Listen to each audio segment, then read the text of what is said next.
بسم اللہ الرحمن الرحیم۔ سامعین محترم، ہم ذکر جمیل کر رہے ہیں امام عالی مقام سیدنا امام حسین علیہ السلام کی سیرت طیبہ کا۔ شواہد النبوت میں ہے اور روضۃ الشہداء میں ہے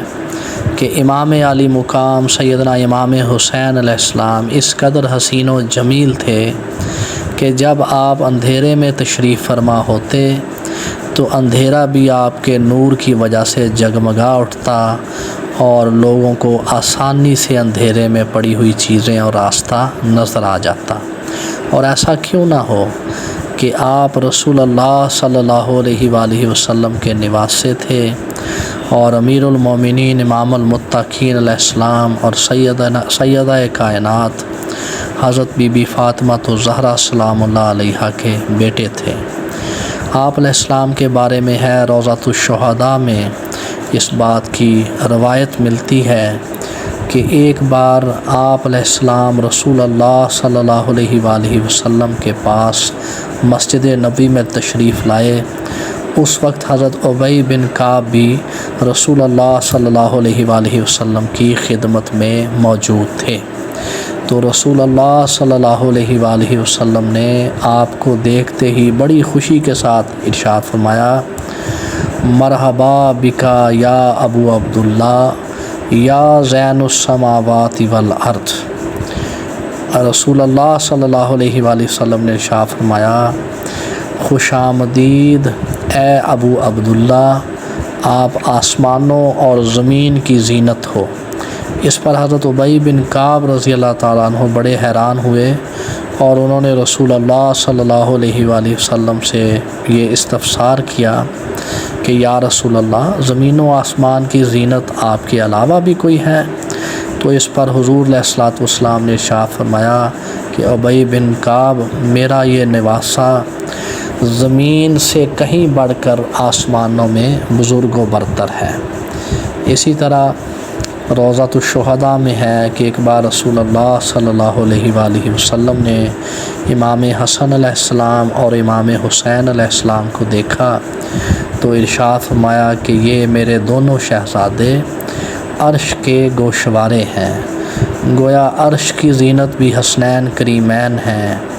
اور فرش کی زینت بھی حسنین کریمین سے ہے۔ اور ایسا کیوں نہ ہو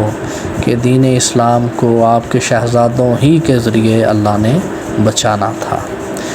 آپ کے بچپن کا ایک واقعہ بیان کیا جاتا ہے، یہ روضۃ الشہداء میں ہے اور دیگر کتابوں میں ہے کہ ایک بار رسول اللہ صلی اللہ علیہ وآلہ وسلم امیر المومنین امام المتقین علیہ السلام کے گھر تشریف لائے تو حضرت امام حسن علیہ السلام اور حضرت امام حسین علیہ السلام آپس میں کشتی کر رہے تھے۔ اس پر رسول اللہ صلی اللہ علیہ وآلہ وسلم نے امام حسن علیہ السلام کو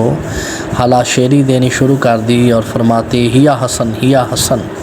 یعنی حسن حسین کو پکڑو، حسین کو پکڑو۔ تو اس پر سیدہ کائنات حضرت بی بی فاطمہ الزہرا سلام اللہ علیہا نے عرض کیا، یا رسول اللہ، آپ حضرت امام حسن علیہ السلام کے ساتھ ہیں اور ان کی حمایت کر رہے ہیں جبکہ امام حسین علیہ السلام چھوٹے ہیں۔ تو اس پر رسول اللہ صلی اللہ علیہ وآلہ وسلم نے ارشاد فرمایا، اے میری بیٹی، کہ آپ نہیں دیکھتی کہ حضرت جبرائیل علیہ السلام حضرت امام حسین علیہ السلام کو حلا شیری دے رہے ہیں اور ان کا ساتھ دے رہے ہیں اور فرما رہے ہیں کہ اے حسین، پکڑو حسن کو، پکڑو حسن کو۔ تو سبحان اللہ، یہ ناز برداری ہے پیغمبر اسلام کی طرف سے اپنے نواسوں کی، اور یہ ناز برداری ہے ملائکۃ المقربین کے سردار حضرت جبرائیل علیہ السلام کی۔ بلا شبہ آپ علیہ السلام نازش پیغمبر بھی تھے اور نازش خدا بھی تھے اور نازش ہر عالم بھی ہیں۔ تو امام حسین علیہ السلام کی سیرت کے یہ خوبصورت واقعات اس بات کی دلیل ہیں کہ روز اول سے ہی آپ کو اللہ رب العزت کی طرف سے اور اس کے پیارے محبوب علیہ الصلوۃ والسلام کی طرف سے بڑا خاص پروٹوکول حاصل تھا اور بڑی ہی کرم نوازیاں آپ پر اللہ اور اس کے پیارے محبوب صلی اللہ علیہ وآلہ وسلم کی تھیں، اور اس کی وجہ یہ تھی کہ آپ سے بہت بڑا کام لیا جانا تھا، ایسا کام جو پیغمبرانہ مشن کی تکمیل تھی، ایسا کام جو مخلوقات انسانی میں سے کسی اور کو کرنا نصیب نہ ہوا، ایسی قربانی جو آپ کے جد امجد سیدنا اسماعیل علیہ السلام نے دینی چاہی لیکن اللہ تعالیٰ نے اس کو ٹال دیا۔ یہ قربانی امام حسین علیہ السلام نے دینی تھی، اور آپ کی اسی لیے خصوصی پرورش اور نگہداشت کی جا رہی تھی۔ سامعین محترم، یہاں بڑا ضروری معلوم ہوتا ہے کہ ہم آپ کو امام حسن علیہ السلام اور امام حسین علیہ السلام اور ان کے والدین کریمین کی شان میں جو آیات مبارکہ نازل ہوئی ہیں ان میں سے چند ایک آیات مبارکہ کو یہاں آپ کے سامنے پیش کر دیا جائے، کیونکہ یہ آیات مبارکہ اس وقت نازل ہوئیں جب امام حسین علیہ السلام بھی دنیا میں تشریف لے کر آ چکے تھے اور یوں پنجتن پاک کا گھرانہ مکمل ہو چکا تھا۔ تفسیر ابن کثیر میں ہے کہ رسول اللہ صلی اللہ علیہ وآلہ وسلم کے وصال اطہر کے موقع پر امام حسن علیہ السلام کی عمر مبارک 8 سال تھی اور امام حسین علیہ السلام کی عمر 7 سال تھی۔ تو بلا شبہ یہ کہا جا سکتا ہے کہ جب یہ آیات مبارکہ نازل ہوئیں تو اس وقت حضرت امام حسن اور حضرت امام حسین علیہ السلام بہت چھوٹے ہوں گے۔ چنانچہ ہم پہلی آیت مبارکہ کا شان نزول یہاں بیان کرتے ہیں۔ اس آیت مبارکہ کو بہت سے مفسرین قرآن نے اپنی اپنی تفاسیر میں بیان کیا ہے، جن کے حوالے ہم بعد میں پیش کر دیں گے۔ شروع میں ہم حوالہ دیتے ہیں محی الدین ابن عربی رحمۃ اللہ تعالیٰ علیہ کی تفسیر کا۔ آپ فرماتے ہیں کہ جب یہ آیت کریمہ نازل ہوئی، اعوذ باللہ من الشیطان الرجیم، بسم اللہ الرحمن الرحیم، قل لا اسألکم الیہ اجرا الا المودۃ فی القربى، صدق اللہ العظیم۔ یعنی اے محبوب صلی اللہ علیہ وآلہ وسلم، آپ ان سے فرما دیجئے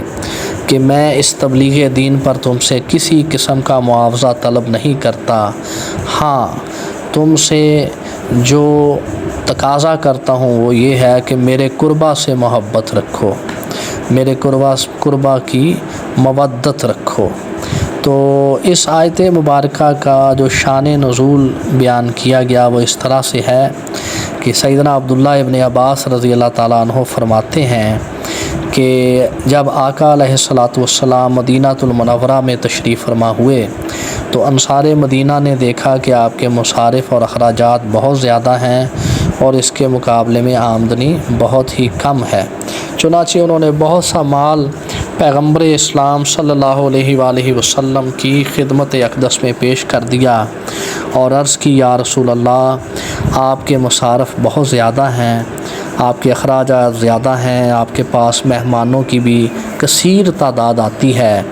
اس لیے یہ ہدیہ ہماری طرف سے قبول فرمائیے اور اس کو جیسے چاہیے خرچ کیجیے۔ اس پر یہ آیت مبارکہ نازل ہوئی اور رسول اللہ صلی اللہ علیہ وآلہ وسلم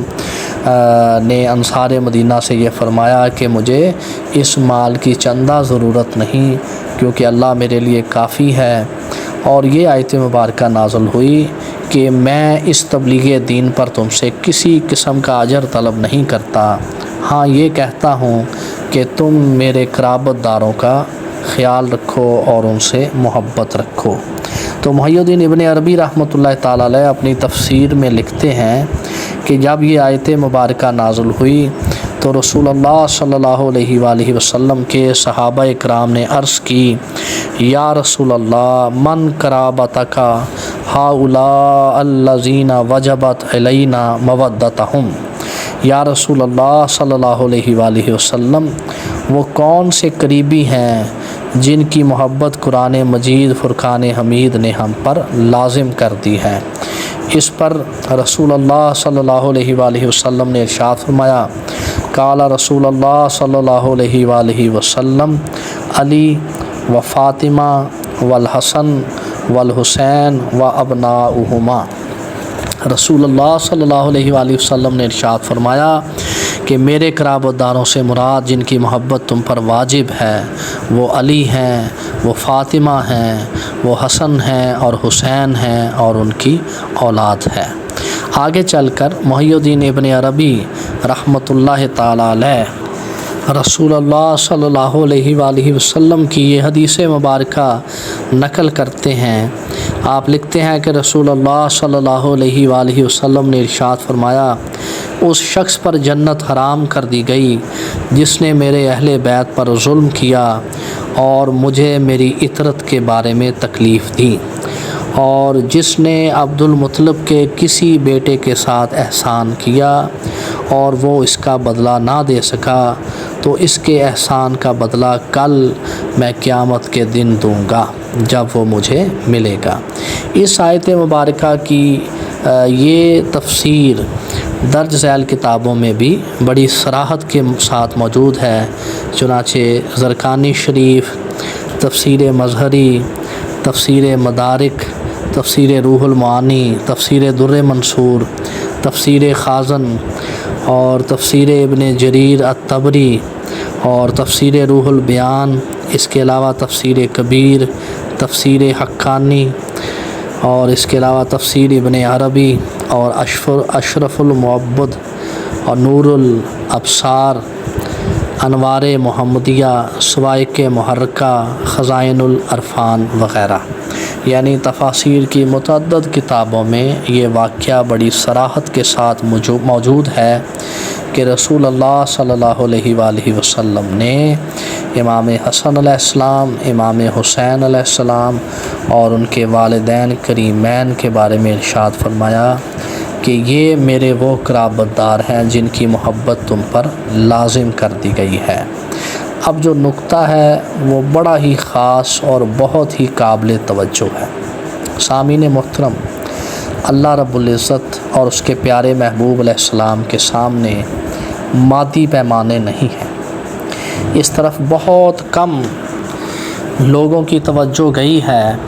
کہ اللہ رب العزت نے اور اس کے پیارے محبوب نے ان چاروں نفوس قدسیہ ہی کی محبت کو واجب کیوں قرار دیا، حالانکہ قرابت دار تو اور بھی تھے۔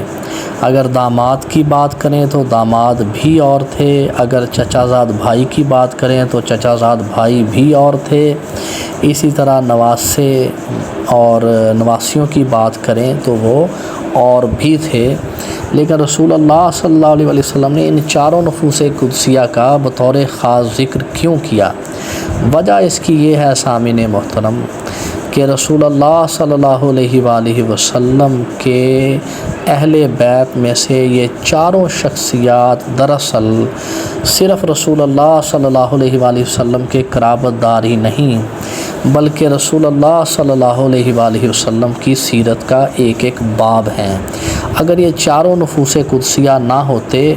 تو رسول اللہ صلی اللہ علیہ وآلہ وسلم کی سیرت طیبہ مکمل نہ ہو پاتی۔ اس وجہ سے ان کی محبت ہر اہل ایمان پر لازم قرار دی گئی ہے۔ یہ صرف رسول اللہ صلی اللہ علیہ وآلہ وسلم کے ساتھ ظاہری یا خونی رشتے کی بنیاد پر نہیں بلکہ اس بنیاد پر ہے کہ رسول اللہ صلی اللہ علیہ وآلہ وسلم سے ظاہری اور باطنی صورت اور سیرت، کردار اور اعمال، ہر لحاظ سے ان چاروں کو جو خاص قرب اور جو خاص نسبت حاصل ہے، اور جس طرح سے ان چاروں نے اپنے اپنے ادوار میں اپنی اپنی حیات طیبہ میں رسول اللہ صلی اللہ علیہ وآلہ وسلم کی پیروی کرنا تھی یا پیروی کی، اس طرح سے امت مسلمہ میں کسی اور کو یہ توفیق نصیب نہیں ہوئی، اس لیے ان کی محبت لازم قرار دی گئی ہے۔ صرف رشتہ داری کی بنیاد پر لازم قرار نہیں دی گئی بلکہ اس لیے قرار دی گئی کہ اہل ایمان رسول اللہ صلی اللہ علیہ وآلہ وسلم کے بعد ان کی محبت میں سرشار ہو کر ان کے کہے اور ان کے عمل پر آنکھیں بند کر کے بغیر کسی چونو چرا کے عمل کر سکیں، اس لیے اس محبت کو دور رسالت میں ہی لازم قرار دے دیا گیا تھا۔ اور یہی پنج تن پاک کا کانسیپٹ ہے یعنی رسول اللہ صلی اللہ علیہ وآلہ وسلم اور حسنین کریمین اور ان کے والدین کریمین۔ تو پنجتن پاک کا کانسیپٹ بھی یہی ہے، اور مودت بھی اسی وجہ سے لازم ہے کہ یہ چاروں نفوس قدسیہ حضور علیہ الصلوۃ والسلام کے اہل بیت ہی نہیں بلکہ آپ کی سیرت کے باب بھی ہیں۔ اگر حضور علیہ الصلوۃ والسلام کے یہ چاروں اہل بیت نہ ہوتے تو حضور علیہ الصلوۃ والسلام کی سیرت کے بہت سے پہلو تشنہ طلب رہ جاتے، اس لیے ان حضرات کی محبت لازم قرار دی گئی ہے۔ اسی طرح اس آیت مبارکہ کی روشنی میں امام شافعی رحمۃ اللہ تعالیٰ علیہ نے فرمایا کہ اے اہل بیت رسول صلی اللہ علیہ وآلہ وسلم،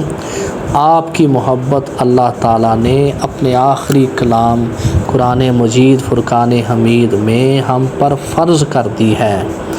آپ کے عظیم المرتبت ہونے کے لیے یہی بات کافی ہے کہ جو کوئی نماز میں آپ پر درود نہیں پڑھتا اس کی نماز نہیں ہوتی۔ تو یہی وہ عقیدت اور محبت میں ڈوبی ہوئی باتیں ہیں جن کی وجہ سے امام شافعی رحمۃ اللہ تعالیٰ علیہ پر بھی رافضی ہونے کا فتویٰ لگا، یہاں تک کہ آپ نے ببانگ دہل یہ کہا کہ ان کان رفض حب آل محمد فلیشہد الثقلان انی رافض۔ اے دنیا والو، گواہ ہو جاؤ کہ اگر آل رسول کی محبت کا نام رافضی ہونا ہے تو پھر دونوں جہاں گواہ ہو جائیں یا جن و انس گواہ ہو جائیں کہ میں بھی رافضی ہوں۔ تو سامعین محترم، اس سے یہ بھی ثابت ہوا کہ اگر محبت اہل بیت کی وجہ سے کوئی شخص آپ کو شیعہ کہے تو آپ کو گھبرانے کی یا پریشان ہونے کی ضرورت نہیں ہے، بلکہ اس بات پر آپ اللہ کا جتنا بھی شکر ادا کریں وہ کم ہے کہ آپ کو محبت اہل بیت کی وجہ سے شیعہ قرار دیا جا رہا ہے، کیونکہ محبت اہل بیت کی وجہ سے شیعہ ہونا یا شیعہ کہلوائے جانا بہت بڑے اعزاز کی بات ہے، اور اس امت کے اکابرین میں سے بہت سو پر یہی ناسبیوں اور خارجیوں نے الزام لگایا کہ وہ شیعہ ہیں۔ سامعین محترم، رسول اللہ صلی اللہ علیہ وآلہ وسلم کے اہل بیت کے اکرام اور ادب کے حوالے سے قرآن و سنت میں بہت سے دلائل ہیں۔ میں یہاں امام فخر الدین رازی رحمۃ اللہ تعالیٰ علیہ نے تفسیر کبیر میں اور علامہ اسماعیل حقی نے تفسیر روح المعانی میں، اور اس کے علاوہ محی الدین ابن عربی رحمۃ اللہ تعالیٰ علیہ نے اپنی تفسیر ابن عربی میں رسول اللہ صلی اللہ علیہ وآلہ وسلم کی ایک طویل حدیث کا جو متن اور ترجمہ لکھا ہے وہ یہاں آپ کے سامنے پیش کرنا چاہتا ہوں، تاکہ آپ کو یہ پتہ چلے کہ حسنین کریمین اور ان کے والدین کریمین کی محبت کس قدر ضروری ہے، اور ان کے قدموں سے وابستگی میں کس قدر فلاح اور دارین کی سعادتیں ہیں، اور خدا نخواستہ جو ان کا دشمن ہے اس کے لیے کس قدر بدبختی اور شقاوت کی بات ہے۔ چنانچہ چند جو نکات ہیں جو میں نے حوالے عرض کیے کہ امام فخر الدین رازی رحمۃ اللہ تعالیٰ علیہ نے اپنی تفسیر کبیر میں، اور علامہ اسماعیل حقی رحمۃ اللہ تعالیٰ علیہ نے اپنی تفسیر روح المعانی میں، روح البیان میں، اور اس کے علاوہ محی الدین ابن عربی رحمۃ اللہ تعالیٰ علیہ نے اپنی تفسیر میں ایک طویل حدیث مبارکہ کو جو ذکر کیا ہے اس کے اہم نکات یہ ہیں۔ چنانچہ رسول اللہ صلی اللہ علیہ وآلہ وسلم نے ارشاد فرمایا، جو شخص میری آل کی محبت میں دنیا سے گیا اس نے شہادت کی موت پائی۔ رسول اللہ صلی اللہ علیہ وآلہ وسلم کے الفاظ یہ تھے، من مات حب آل محمد مات شہیدا، جو شخص آل محمد کی محبت میں اس دنیا سے گیا وہ شہید ہے۔ اسی طرح رسول اللہ صلی اللہ علیہ وآلہ وسلم نے ارشاد فرمایا، جان لو جو شخص آل محمد کی محبت میں فوت ہو گیا اس نے تمام گناہوں سے اپنی بخشش کروا لی۔ اسی طرح رسول اللہ صلی اللہ علیہ وسلم کی اس حدیث شریف کا ایک نقطہ یہ بھی ہے کہ میری آل کی محبت میں فوت ہونے والے کو پہلے اسرائیل علیہ السلام اور پھر منکر نکیر جنت کی بشارت دیتے ہیں۔ سبحان اللہ۔ اسرائیل علیہ السلام ہر ایک کو ڈرائیں گے، لیکن محب آل محمد کو بشارت اور خوشخبری سنائیں گے۔ کس قدر یہ اعلیٰ مقام اور کس قدر یہ سعادت کی بات ہے۔ اسی طرح اس حدیث مبارکہ کے نکات میں سے ایک نقطہ یہ ہے کہ آل محمد کی محبت میں فوت ہونے والے کے لیے قبر میں جنت کے دروازے کھول دیے جاتے ہیں۔ اسی طرح رسول اللہ صلی اللہ علیہ وآلہ وسلم نے ارشاد فرمایا، جو شخص میری آل کی محبت میں فوت ہوا وہ تائب ہو کر فوت ہوا۔ گویا توبہ کا دروازہ بھی آل محمد ہیں، اور آل محمد اس امت کے لیے باب حتہ ہیں۔ اسی طرح رسول اللہ صلی اللہ علیہ وآلہ وسلم نے ارشاد فرمایا، جو شخص میری آل کی محبت میں فوت ہوا اسے اعزاز کے ساتھ جنت میں لے جایا جائے گا۔ پھر ارشاد فرمایا، جو شخص میری آل کی محبت میں اس دنیا سے گیا اس شخص کا تعلق اہل محبت سے ہے اور میری سنت سے ہے، میری سنت سے ہے۔ چنانچہ پتہ یہ چلا کہ بدعتی وہ ہے جس شخص کا آل رسول سے تعلق نہیں اور جو آل رسول کا دم نہیں بھرتا۔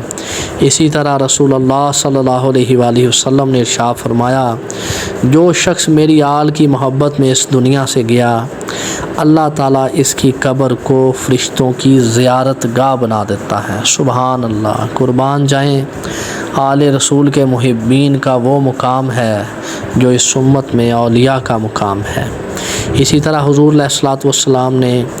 ارشاد فرمایا، جو شخص آل محمد کے بغض میں معاذ اللہ مرا